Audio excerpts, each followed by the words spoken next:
ভাই, আমি আগেই মাপ চেয়ে নিচ্ছি।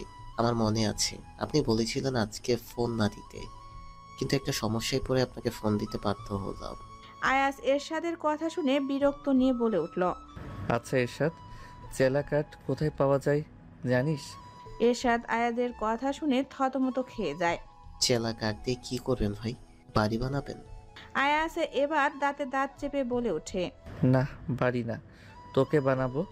আয়েজের কথা শুনে এরশাদ কিছুই বুঝতে পারল না, তাই সে সরল গলায় জিজ্ঞেস করলো।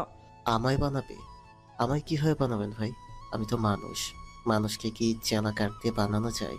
এরশাদের এমন বোকা বোকা কথা শুনে আয়াস এবার তাকে বেশ জোরে ধমক দিয়ে বলে উঠল।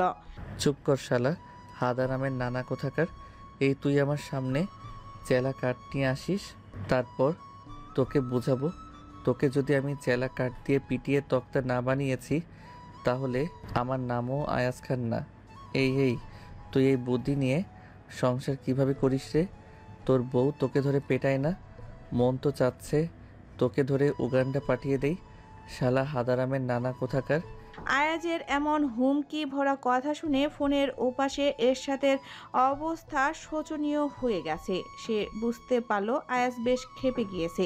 এরশাদ মনে মনে ভাবছে, যেই কথা বলতে সে আয়াজকে ফোন দিয়েছিল সেই কথা যদি বলে তাহলে আয়াজ যে তাকে কি করবে আল্লাহই মালুম। তাই সে মনের কথা মনেই চেপে রেখে বলে উঠল। ইয়ে মানে ভাই, আপনি এমন হাইপার হইয়েন না। হবু এমপির এমন হাইপার হওয়া মানায় না ভাই।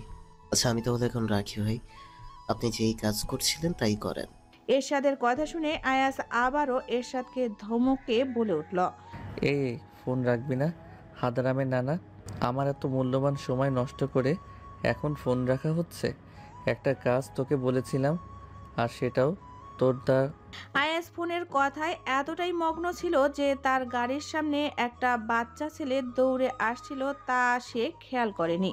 আয়াস কিছু বুঝে ওঠার আগে কোত্থেকে যেন একটা মেয়ে দৌড়ে এসে বাচ্চাটা নিজের কোলে করে নিয়ে রাস্তার ওপর পাশে ছিটকে পড়ল। আর তখনই আয়াস বেশ শক্ত করে ব্রেক কষল। ফোনের ওপাশ থেকে এরশাদ আয়াসকে ডেকেই চলছে, কিন্তু তাতে আয়াজের কোনো ভ্রুক্ষেপ নেই। সে তো এখনো হতবাক হয়ে আছে আর ভাবছে একটু আগে তার সাথে কি হতে যাচ্ছিল। আয়াজের ভাবনার মাঝে তখনও এরশাদ আয়াসকে ফোনের ওপাশ থেকে ডেকেই চলছে। আয়াস এবার ভয়ঙ্করভাবে রেগে এরশাদকে ধমকে উঠল। শালা হাদারামের নানা, তুই শুধু আমার সামনে আসিস আজকে। তোর বউকে যদি আমি বিধবা না বানিয়েছি তাহলে আমার নামও আয়াজ খান না। রাখ তোর ফোন। এই বলে আয়াস ফোন কেটে দিল আর দ্রুত গাড়ি থেকে বের হয়ে বাচ্চাটার কাছে গেল। আর অন্যদিকে এরশাদের মাথায় কিছুই ঢুকলো না যে কেন আয়াস এমন করলো, কিন্তু সে এতটুকু বুঝতে পারলো তার কপালে শনি লেগে আছে। আয়াস দ্রুত ওই বাচ্চাটার কাছে গিয়ে দেখে বাচ্চাটার তেমন কোনো ক্ষতি হয়নি, কিন্তু বাচ্চাটাকে বাঁচানোর মেয়েটার কপালের এক কোণে কেটে গিয়ে হালকা রক্তক্ষরণ হচ্ছে। আয়াস বেশ ব্যস্ত ভঙ্গিতে মেয়েটাকে জিজ্ঞেস করলো। আপনি ঠিক আছেন তো? কথা আর সবাই মিলে লাভ গার্ডেন পার্কে এসেছে প্রায় মিনিট 20 হবে। পার্কের মধ্যে থাকা ফুচকাওয়ালার দোকান থেকে ওরা ফুচকা খাচ্ছিল, আর তখনই কথার নজরে পড়ে এক বাচ্চা দৌড়ে মেন রোডের মাঝখানে ছুটে যাচ্ছে, আর বাচ্চাটার দিকে খুব স্পিডে ছুটে আসছে একটা প্রাইভেট গাড়ি। কথা কোনো কিছু না ভেবেই ছুটে চলে বাচ্চাটাকে বাঁচাতে। বৃষ্টি, মাহিবা, সাহিল, ইমন সকলে নিজের মধ্যে মগ্ন ছিল, তাই তারা কথার দিকে খেয়াল করেনি। কথা বাচ্চাটার কাছে দৌড়ে গিয়ে বাচ্চাটাকে দু হাত দিয়ে জড়িয়ে ধরে রাস্তার অন্য পাশে ছিটকে পড়ে। কিছুক্ষণ পর হুট করে একটা লোক কথার সামনে আসে আর উক্ত কথাটি বলে। এই মেয়ে, কি বলছি শুনতে পাচ্ছ না? কথার ভীষণ রাগ হয় লোকটার কথা শুনে। একে তো এভাবে বেপরোয়াভাবে গাড়ি চালিয়েছে, আবার এখন তাকেই ধমক দিচ্ছে। আয়াজের মেজাজ এখন আসলেই গরম হয়ে যায়। কখন থেকে এই মেয়েকে সে জিজ্ঞেস করছে সে ঠিক আছে কিনা, কিন্তু মেয়েটা কোনো কথাই বলছে না। হ্যাঁ, মেয়েটা কথা আর ছেলেটা আয়াজ। কথা এভাবে সিটকে পড়াতে পায়ের ভীষণ ব্যথা পেয়েছে, তবুও কোনো মতে উঠে দাঁড়িয়ে আয়াজের প্রশ্নের উত্তর না দিয়ে বাচ্চাটাকে পর্যবেক্ষণ করা শুরু করেছে। দেখছে বাচ্চাটা কোথাও ব্যথা পেয়েছে নাকি। এবার আর আয়াজ নিজেকে ঠিক রাখতে পারল না। এক বাচ্চা মেয়ে কিনা তাকে ইগনোর করছে এই আয়াজ খানকে। এটা কি আয়াজের সাথে যায়? যায় না তো। তাই আয়াজ আবার ধমক দিয়ে বলে উঠল, এই মেয়ে, তুমি কি বয়রা নাকি? কানে শুনতে পাও না? কখন থেকে জিজ্ঞেস করছি তুমি ঠিক আছো কিনা, কিন্তু তুমি কোনো উত্তরই দিচ্ছ না। এই আয়াজ খানকে ইগনোর করার সাহস কোথায় পাও তুমি? কথা বাচ্চাটাকে পর্যবেক্ষণ করে দেখতে পেল বাচ্চাটা ব্যথা পায়নি। এটা দেখে সে নিশ্চিন্ত হলো। এবার কথা রাগী মুখ নিয়ে পেছনে ঘুরে আয়াজের দিকে তাকালো। এতক্ষণ আয়াজ কথার মুখ ঠিক মতো খেয়াল করেনি। হঠাৎ কথা এভাবে রাগী মুখ নিয়ে আয়াজের দিকে তাকাতেই আয়াজের অজান্তেই তার হৃদয়ে কিছু একটা হলো। কথা আয়াজকে হাতের ইশারায় বোঝাচ্ছে, আপনার মাথায় জ্ঞান বলতে কিছু আছে? এভাবে কি কেউ গাড়ি চালায়? গাড়ি আছে বলে কি যেভাবে মন চায় সেভাবে গাড়ি চালাবেন? নাকি রাস্তাটা আপনি কিনে নিয়েছেন? কোনটা? আজ যদি বাচ্চাটার কিছু হয়ে যেত তখন কি করতেন? কথা নিজের মতো করে ইশারা করে যাচ্ছে আর আয়াস একধানে কথার দিকে তাকিয়ে আছে। কথার বেবি চুলগুলো কপালের সামনে এসে পড়েছে আর তা বাতাসের সাথে সাথে তাল মেলাচ্ছে। হাত নাড়িয়ে ইশারা করতে কথার চুড়িগুলো ঝুংকার তুলছে। রাগে কথার ফর্সা মুখটা লাল বর্ণ ধারণ করেছে। সব মিলিয়ে কথাকে দেখে আয়াজের অজান্তেই তার মনের মধ্যে কিছু হচ্ছিল। আয়াজকে এভাবে তাকিয়ে থাকতে দেখে কথার এবার বেশ বিরক্ত লাগলো। সে আঙ্গুল দিয়ে আয়াজের মুখের সামনে তুড়ি বাজালো। কথার এমন তুড়ি বাজানোতে আয়াজের হুঁশ ফিরল। আয়াজের হুঁশ ফিরতেই সে ভাবলো, এ কি করছিল সে? একটা মেয়ের দিকে এভাবে ভ্যাবলার মতো তাকিয়েছিল। এটা কি আয়াজ খানের ব্যক্তিত্বের সাথে যায়? একটুকু না। বরং মেয়েরা আয়াজকে দেখে হ্যাবলার মতো তাকিয়ে থাকে, এটা আয়াজের ব্যক্তিত্বের সাথে যায়। আয়াজকে এভাবে চুপ থাকতে দেখে কথা এবার বেশ রেগে যায়। সে রেগে আয়াজের উদ্দেশ্যে কিছু বলতে নেবে তার আগেই সেখানে বৃষ্টি, মাহিবা, ইমন আর সাহিল ছুটে আসে। তারা কথাকে এভাবে দেখে বেশ ঘাবড়ে যায়। এ কি আপনি, তোমার এমন অবস্থা হলো কি করে? কথা, তুই ঠিক আছিস? তুই হঠাৎ সেখান থেকে চলে আসলি কেন? আর এই কি হয়েছে তোর? আপনি, তোমার কপাল কেটে গিয়েছে, তাড়াতাড়ি হসপিটালে চলো। হ্যাঁ আপনি, চলো। এখানে বেশিক্ষণ দাঁড়িয়ে থাকলে আরো রক্ত পড়বে। আয়াস এতক্ষণ দাঁড়িয়ে দাঁড়িয়ে সকলের কথা শুনছিল। সবার কথা শুনে আয়াস বুঝতে পারল এরা সবাই কথার পরিচিত। সে এবার নিজের গম্ভীরতা বজায় রেখে সকলের উদ্দেশ্যে বলে উঠল, আসলে আমি আমার গাড়ি করে এখানে দিয়ে যাচ্ছিলাম, আর তখনই এই মেয়ে আর এই বাচ্চাটা আমার গাড়ির সামনে এসে পড়ে। এভাবে মেইন রাস্তায় দৌড়াদৌড়ি করা একদমই ভালো না, কিন্তু এত বড় মেয়ে হয়েও তিনি বাচ্চাটার পিছনে দৌড়াচ্ছিলেন। বুঝলাম ওই বাচ্চাটা এখনও অবুঝ, কিন্তু ইনি তো বড়, তার অন্তত সব কিছু বোঝার দরকার ছিল। কথা অবাক চোখে আয়াজের দিকে তাকিয়ে আছে আর ভাবছে কি সুন্দর সব দোষ ওই বাচ্চা, আর তাকে দিয়ে নিজে ভালো সাজলো। বেডা বজ্জাত কথাকার। আয়াজের কথা শুনে সাহিল বলে উঠল, আপনির পক্ষ থেকে আমরা আপনাকে সরি বলছি ভাইয়া। আসলে আপনি যে এমন করবে তা আমরা বুঝতে পারিনি। হ্যাঁ ভাইয়া, সরি, আপনি কারণে আপনাকে এত ঝামেলা পোহাতে হলো।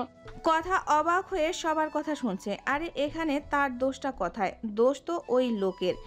এই লোকটাই তো বেপরোয়াভাবে গাড়ি চালাচ্ছিল, আর এখন সব দোষ তাকে দিচ্ছে। কথা সবার উদ্দেশ্যে কিছু ইশারা করতে যাবে তার আগেই আয়াস বলে উঠল, আরে না না, সরি বলতে হবে না। আর তোমরা আমাকে সরি বলছো কেন? তোমরা তো কোনো দোষ করনি। যে দোষ করেছে তার উচিত সরি বলা। আয়াস কথাটি বলে আর চোখে কথার দিকে তাকালো। কথার রাগী চেহারা দেখে আয়াজের ভীষণ হাসি পাচ্ছে। কথা রাগী চোখে আয়াজের দিকে তাকিয়ে আছে। মনে হচ্ছে এক্ষুনি বুঝি সে আয়াসকে লবণ মরিচ ছাড়া খেয়ে ফেলবে। এই আপনি সরি বল ভাইয়াকে। এভাবে শুধু শুধু তোমার জন্য তাকে এত কিছু সহ্য করতে হচ্ছে। হ্যাঁ কথা, সরি বল ভাইয়াকে। দোষটা যেহেতু তোর, তাই সরিটাও তোরই বলা উচিত। কথার নাম শুনে আয়াজের মনে হলো এই নাম সে আগে কথাও শুনেছে, কিন্তু কথায় শুনেছে তা মনে করতে পারছে না। আয়াজ ব্যাপারটা নিয়ে তেমন মাথা ঘাটালো না, কারণ এক নামের তো কত মানুষই রয়েছে এই পৃথিবীতে।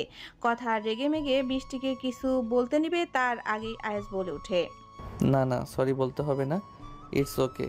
না ভাইয়া, এটা কিভাবে হয়? ওর জন্য আপনি শুধু শুধু এত কিছু সহ্য করলেন, ওর তো সরি বলাই উচিত। এই কথা, সরি বল ভাইয়াকে। হ্যাঁ আপনি, তুমি সরি বলো ভাইয়াকে। কথা বুঝতে পারলো এখানে কেউই তার পক্ষে নেই। এই লোকটা সবার ব্রেন ওয়াশ করে ফেলেছে। তাই কথা রাগী মুখ নিয়ে আয়াজের দিকে তাকালো আর ইশারা করে সরি বলল। আয়াজ কথার ইশারা বুঝতে পারলো না। বৃষ্টি হয়তো আয়াজের মনোভাব বুঝতে পারলো, তাই সে আয়াজকে বলল, আসলে ভাইয়া ও কথা বলতে পারে না, তাই আপনাকে ইশারায় সরি বললো। কথা যে কথা বলতে পারে না এটা শুনে আয়াজের বুকের মধ্যে কি যেন হলো। সে এতক্ষণে বুঝতে পারলো কথা কেন তখন তাকে ইশারা করছিল। আয়াজ আবারও কথার দিকে তাকালো। কথা বুকে দু হাত গুজে রাগী মুখ নিয়ে অন্যদিকে তাকিয়ে আছে। তার কপাল দিয়ে চুয়ে চুয়ে রক্ত পড়ছে। এতক্ষণ যাবৎ তেমন রক্তক্ষরণ হয়নি, কিন্তু এখন বেশি হচ্ছে। কথার এমন অবস্থা দেখে কেন জানি আয়াজের বুকটা মোচড় দিয়ে উঠল। তাই সে তাড়াহুড়া করে বলে উঠল, আরে কোনো ব্যাপার না, এখন এগুলো বাদ দাও, ওকে তাড়াতাড়ি হসপিটালে নিতে হবে। কাটা স্থান থেকে এখন বেশ ভালো রক্ত বের হচ্ছে। সকলে আয়াজের কথা শুনে কথার দিকে তাকালো। আসলেই তো, এখন কথার কপালের কাটা স্থান থেকে বেশি রক্ত বের হচ্ছে। এতক্ষণ কেউ খেয়ালই করেনি। হ্যাঁ তাই তো, আপনির কপাল থেকে রক্ত ছুঁয়ে ছুঁয়ে পড়ছে। আপনিকে এক্ষুনি হসপিটাল নিয়ে যেতে হবে। বৃষ্টি, মাহিবা, সাহিল, ইমনের কথায় সায় জানালো। আর তখনই আয়েস বলে উঠল, তোমরা যদি কিছু মনে না করো তাহলে আমার গাড়িতে করে যেতে পারো, তাহলে খুব তাড়াতাড়ি হসপিটালে পৌঁছাতে পারবে। সকলে আয়েজের কথায় সহমত প্রকাশ করলো, শুধু কথা ছাড়া।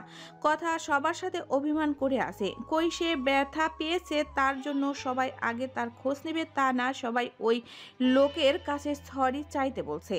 আবার এখন ওই অসভ্য লোকের গাড়িতে করে হসপিটালে যেতে বলছে। কেন যাবে সে ওই অসভ্য লোকের গাড়িতে করে, যে মিথ্যা কথা বলে সকলের কাছে তাকে ছোট করেছে? তার যদি কপাল ফেটে রক্ত বেরিয়ে রাস্তা ভেসেও যায় তবুও সে ওই লোকের গাড়িতে করে কোথাও যাবে না। কথার এমন তেরামি দেখে আয়াজের বেশ রাগ লাগলো। তেরামির জিনিসটা আয়াজের একদমই অপছন্দ, কিন্তু সেটা যদি সে নিজে করে তাহলে তা ভিন্ন বিষয়। কথার এমন তেরামি আয়াজের একদমই পছন্দ হচ্ছে না। তাই এবার সে কথাকে বেশ জোরে ধমক দিয়ে বলে উঠল, এই মেয়ে, ভালো মতো গাড়িতে উঠবে নাকি দুটো চড় থাপ্পড় খেয়ে তারপর গাড়িতে উঠবে? থাপ্পড়? এই লোকটা তাকে থাপ্পড় দিবে? অপরিচিত কারো মুখে এমন কথা শুনে কথার ভীষণ অভিমান হলো। কিন্তু অভিমানটা কার উপর করবে সে? এই লোকের উপর যাকে সে চিনেই না, নাকি তার ভাই বোনদের উপর যারা এই লোকের কথা শুনে কোনো প্রতিবাদই করছে না? কথা অভিমানী চোখে একবার আয়াস আরেকবার তার ভাই বোনদের দিকে তাকালো। তারপর কাউকে কিছু না বলে ধূপধাপ পা বাড়িয়ে আয়াজের গাড়ির সামনে চলে গেল। আর নিজে নিজে আয়াজের গাড়ির সামনের সিটে বসে বেশ জোরে গাড়ির দরজা আটকে দিল। আয়াজের এত শখের মাস্টিস গাড়িটা আজ যদি কথার জায়গায় অন্য কেউ তার এত শখের গাড়ির দরজাটা এভাবে জোরে লাগাতো তাহলে আয়াজ তো ভবনীলার সঙ্গ করে দিত। কিন্তু আশ্চর্যের কথা হলেও সত্যি যে আয়াজ কথার এমন কাণ্ডে একটুকু রাগ করেনি, বরং সকলের অগোচরে মুখ টিপে হেসেছে। সে বুঝতে পেরেছে কথা তাদের উপর অভিমান করেছে। মানে ভাইয়া, আপনি আপনার গাড়ি করে কথা বোনকে সাথে করে এই সামনের হাসপাতালে চলে যান। আমরা সবাই রিক্সা করে আসছি। আসলে আমরা সবাই মিলে একসাথে ফুচকা খাচ্ছিলাম, হঠাৎ দেখলাম কথা বোন সেখানে নেই। আর মেইন রাস্তায় চোখ পড়তেই কথা বোনের এমন অবস্থা দেখে ছুটে আসলাম। ফুচকার দোকানের মামাকে টাকাটাও দেওয়া হয়নি, আমরা সবাই টাকাটা দিয়ে আপনাদের পিছনে আসছি। আয়াজ সাহিলের কথা শুনে হাসি মুখে বলে ওঠে, ঠিক আছে, আমি তোমাদের আপুকে নিয়ে যাচ্ছি, তোমরা তোমাদের কাজ সেরে এসো। এই বলে আয়াস সেখান থেকে তার গাড়ির উদ্দেশ্যে চলে গেল। আর বৃষ্টি, মাহিবা, সাহিল, ইমনও সেখান থেকে ফুচকার দোকানে চলে গেল। এখানে ঝামেলা মিটিয়ে তাদের আবার কথার কাছে যেতে হবে। আর কথা যেই বাচ্চাটাকে বাঁচিয়েছিল সেই বাচ্চাটা সেই কখন সকলের অগোচরে এখান থেকে চলে গিয়েছে। আয়াস তার গাড়ির সামনে এসে গাড়ির সামনের সিটের দরজা খুলে গাড়ির ভেতরে প্রবেশ করে। গাড়িতে প্রবেশ করে সে দেখতে পায় কথা বুকে দুহাত গুজে মুখ ভার করে সামনের দিকে তাকিয়ে আছে। আয়াস কথাকে দেখে সামান্য হেসে গাড়ি চালানো শুরু করে। গাড়ি চালানোতে কথার হুঁশ ফিরে আর সে দেখতে পায় গাড়িতে সে আর আয়াস ছাড়া আর কেউই নেই। তার ভাই বোনগুলো সব কথায়। তারা কথাকে আয়াজের সাথে ছেড়ে দিয়ে কথায় গেল নাকি আয়াজ তাকে কিডন্যাপ করে নিয়ে যাচ্ছে। কথা এবার বেশ বিচলিত হয়। কথা কি করবে তা ভেবে পায় না। হঠাৎই সে গাড়ির স্টারিং ধরে টান দেয়। আয়াজ বেশ ভালোভাবেই গাড়ি চালাচ্ছিল। হঠাৎ কথার এমন কাণ্ডে আয়াজ তার গাড়ির ভারসাম্য ধরে রাখতে পারছিল না। তবুও সে বেশ কষ্টে গাড়ির ভারসাম্য রক্ষা করে গাড়িটাকে রাস্তার সাইডে এনে দাঁড় করায়। কথার এমন কাজে আয়াজের ভীষণ রাগ হয়। সে ভীষণ রাগ নিয়ে কথাকে ধমকে ওঠে। এই মেয়ে, এভাবে গাড়ির স্টিয়ারিং ধরে টান দিলে কেন? এখনই তো আমাদের ভবলীলা সাঙ্গ হয়ে যেত। মরার এত শখ থাকলে একা একা মরো। আমাকে সাথে নিয়ে মরতে যাচ্ছিলে কেন? মাথায় কি জ্ঞান বুদ্ধি বলতে কিছু নেই নাকি মাথার ভিতরের পুরোটাই ফাঁকা? আয়াজ একসাথে এত কথা বলে রাগে কাঁপছে, কিন্তু আয়াজের রাগটা বেশিক্ষণ রইল না। তার আগে কথা আয়াজের এমন ধমক শুনে ভ্যা ভ্যা করে কেঁদে দিল। আয়াজ কথার এমন কান্না দেখে থতমত খেয়ে গেল। সে ভাবতেও পারেনি কথা এভাবে কান্না করবে। এই মেয়ে, এখন আবার কান্না করছো কেন? কথা আয়াজের কথা শুনে আয়াজকে কি যেন ইশারা করলো, কিন্তু আয়াজ তো ইশারার কথা বুঝতে পারে না। আয়াজ ভেবে পাচ্ছে না সে করবেটা কি। আয়াজ হালকা মাথা চুলকিয়ে মনে মনে বলে উঠল, শালা হাদারামের নানার জন্য আজ এইভাবে ফেসে গেলাম। শালা না আমাকে ফোন দিত আর না আমি এমন ঝামেলায় পড়তাম। উফ, এখন কি যে করি? এই মেয়ের ইশারায় বলা কথা তো আমি কিছুই বুঝতে পারছি না। তার উপর আবার বাচ্চাদের মতো ভ্যাভ্যা করে কান্না করছে। এই মাইয়া মানুষ আসলেই ঝামেলার। উফ, আয়াস এত হাইপার হোস না। এর থেকে কঠিন পরিস্থিতি তুই সামলিয়েছিস। এটা তো কিছুই না। আয়াজ আপন মনে কথাগুলো বলে একটা বড় শ্বাস টেনে নিজেকে ধাতস্থ করলো। তারপর স্বাভাবিক কণ্ঠে কথাকে জিজ্ঞেস করলো, কি হয়েছে? কাঁদছো কেন? কথা এবার আয়াজকে ইশারা করে কিছু একটা বোঝায়। আর এইদিকে বেচারা আয়াজ অসহায় মুখ করে কথার দিকে তাকিয়ে থাকে। সে তো ইশারার কথা বুঝে না, কি করবে এখন। পর মুহূর্তেই আয়াজের মাথায় একটা বুদ্ধি আসলো। সে নিজের ফোনের নোটপ্যাড বের করে কথার সামনে ধরলো। আয়াজ এভাবে তার ফোনটা কথার সামনে ধরতেই কথার কান্না থেমে গেল। কথা বুঝতে পারলো না আয়াজ তাকে আয়াজের ফোন কেন দিল। কথা ইশারা করে আয়াজকে জিজ্ঞেস করে, আপনার ফোন আমাকে দিচ্ছেন কেন? আমি আপনার ফোন নিয়ে কি করব? আয়াজ কথার ইশারা সবটুকু বুঝতে পারেনি, কিন্তু সে এতটুকু বুঝতে পেরেছে যে কথা জানতে চাইছে আয়াজ তাকে তার ফোন কেন দিয়েছে। আমার ফোনের নোটপ্যাডে গিয়ে তুমি তোমার কথাগুলো লিখো। আমি তোমার ইশারা বুঝতে পারছি না। আয়াজের কথা শুনে কথার মাথার টনক নড়ল। আসলেই তো, কথার ইশারা করা ভঙ্গি তো সবাই বুঝতে পারে না, তাহলে আয়াজ কিভাবে বুঝবে? নিজের বোকামির উপর নিজেই রাগ হলো কথার। সে আয়াজের কাছ থেকে আয়াজের ফোন নিয়ে নোটপ্যাডে কিছু একটা লিখে আয়াজের দিকে দিল। আয়াজ কথার থেকে তার ফোন নিয়ে দেখতে পেল কথা তার ফোনের নোটপ্যাডে লিখেছে, আপনি আমাকে এভাবে একা কোথায় নিয়ে যাচ্ছেন? আমার ভাই বোন সবাই কোথায়? ওরা কেন আমাদের সাথে আসেনি? সত্যি করে বলেন তো, আপনি কি আমাকে কিডন্যাপ করে নিয়ে যাচ্ছেন? আয়াসের লেখাগুলো দেখে বেশ বিরক্ত নিয়ে কথার দিকে তাকায়। এই মেয়ে, আমাকে কোন দিক থেকে দেখে তোমার কিডন্যাপার মনে হচ্ছে? হ্যাঁ, যেই আয়াজ খান প্রতিটা মেয়ের ক্রাশ, সেই আয়াজ খানকে তুমি কিডন্যাপার বলছো? আসলে আমি ঠিকই ভেবেছিলাম তোমার মাথার নিচে পুরোটাই ফাঁকা, জ্ঞান বুদ্ধি বলতে কিছুই নেই। আয়াজের কথা শুনে কথার বেশ রাগ লাগলো। সে আয়াজের থেকে আয়াজের ফোন ছিনিয়ে নিয়ে আবার লেখা শুরু করলো। কথার এমন কাজে আয়াজ হতবাক হয়ে তাকিয়ে রইল আর মনে মনে ভাবল, এই মেয়ে তো আসলেই ভয়ঙ্কর। যেই আয়াজ খানকে সকলে ভয় পায়, সেই আয়াজ খানকে এই মেয়ে তেজ দেখাচ্ছে। আয়াজের ভাবনার মাঝেই কথা আয়াজকে তার ফোনটা দিল, আর আয়াজ তার ফোন নিয়ে দেখতে পেল সেখানে কথা লিখেছে। একদম আমার সাথে এভাবে কথা বলবেন না। ইস, যেই না একখান চেহারার নাম রাখছে পেয়ারা, আর তার পেছনে নাকি মেয়েরা লাইন ধরে দাঁড়িয়ে রয়েছে। হাহ, শুনুন, আপনার এসব ফালতু কথা শোনার সময় আমার নেই, তাই এখন সোজা সাপটা বলুন, আমার ভাই বোনেরা কোথায়? আয়াজ কথার লেখাগুলো পড়ে রাগে ফেটে পড়ছে। কত বড় সাহস মেয়েটার, তার চেহারাকে পেয়ারা বলা। আর যদি এই মেয়েটার জায়গায় অন্য কেউ হতো তাহলে আয়াজ তার ভবলীলা সঙ্গ করে দিত, 1 সেকেন্ড সময় নিত না। কিন্তু কথা মেয়ে দেখে আয়াজ চুপচাপ সব সহ্য করে নিল, কারণ আয়াজ মেয়েদের কখনো অপমান করে না। আয়াজ দাঁত চেপে চেপে কথার উদ্দেশ্যে বলে উঠল, এই মেয়ে, ফালতু কথা আমি না, ফালতু কথা তুমি বলো। তোমার ভাই বোনেরা ফুচকার দোকানে গিয়েছে সেখানের বিল দিতে। ওদের কাজ শেষ হলে ওরা আমাদের পিছনে চলে আসবে, তাই চুপচাপ ভদ্র মেয়ের মতো আমার সাথে চলো। আর যদি একটাও ফালতু কথা বলেছো তাহলে ধাক্কা মেরে তোমাকে গাড়ি থেকে ফেলে দিব, তারপর তোমার ওই ফুটো কপালে আরও ফুটা হয়ে যাবে। কথাগুলো বলে আয়াজ রাগে গাড়ি চালানো শুরু করলো। আর কথা আয়াজের ধমক শুনে কথা গাড়ির সিটের গুটিসুটি মেরে বসে রইল, আর মনে মনে ভাবতে লাগলো, শুধু শুধু পাগলকে খেপিয়ে লাভ নেই। বলা তো যায় না, যদি সত্যি সত্যি গাড়ি থেকে ধাক্কা মেরে ফেলে দেয় তখন? এতটুকু সময় যা বুঝতে পারলাম লোকটা আসলে অনেক খারাপ বজ্জাত লোক। সারা রাস্তায় কথা আর আয়াজের মাঝে আর কোনো কথা হলো না। কিন্তু আসল কাহিনী তো হলো হসপিটালে। আয়াজ ভাবতেও পারেনি তাকে এতগুলো সহ্য করতে হবে। রাত 9টা, কথা নিজের রুমে বিছানায় বসে আছে। শুধু বসে আছে বললে ভুল হবে, সে আজকের দিনের কথাগুলো ভাবছে। আজকে একদিনে তার সাথে কত কিছু হয়ে গেল।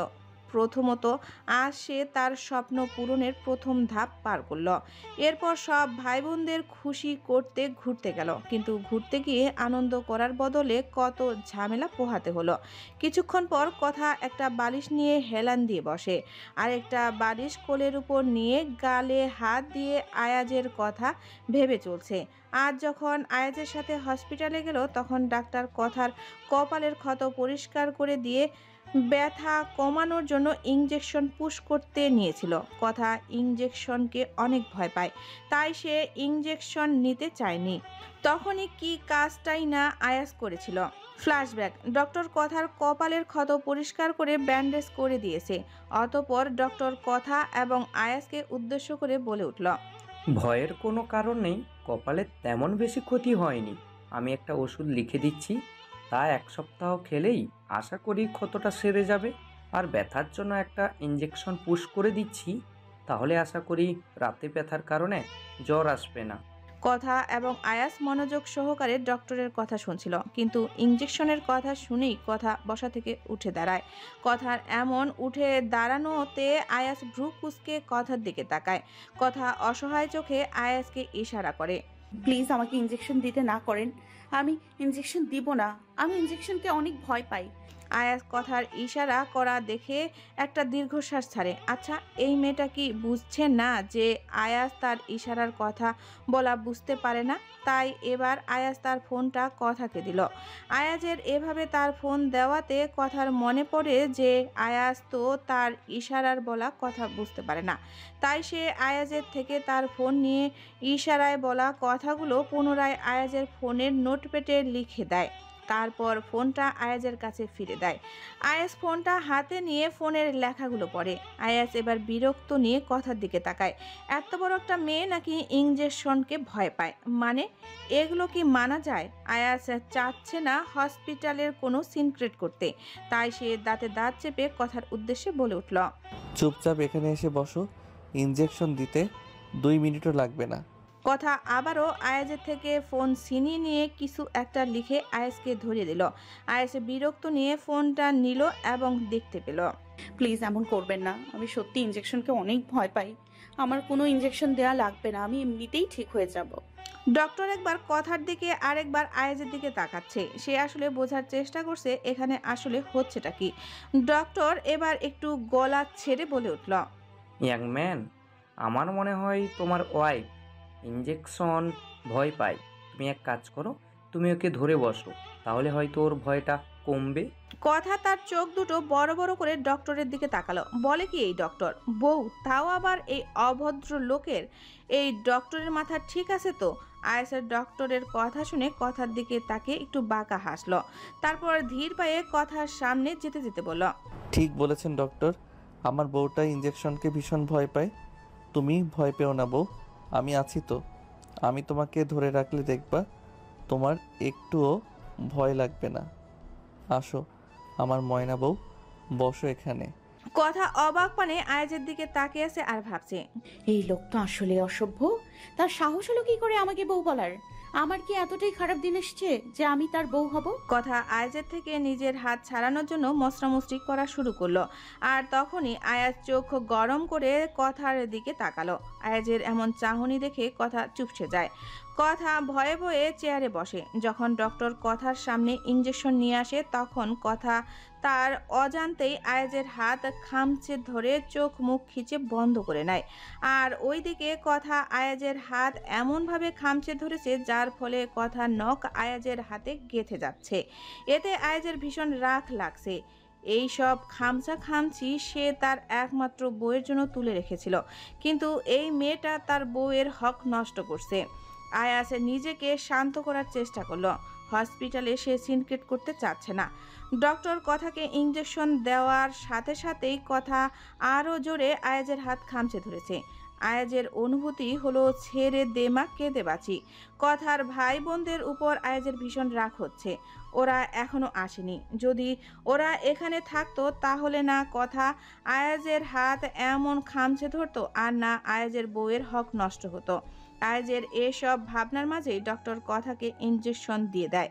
আর তখনই ডক্টরের কেবিনে কথার সব ভাই বোন ছুটে আসে। তারা রিসিপশনের কথার ব্যাপারে জিজ্ঞেস করে এখানে এসেছে। আয়াজ ওদের সবাইকে দেখে হাঁপ ছাড়ে।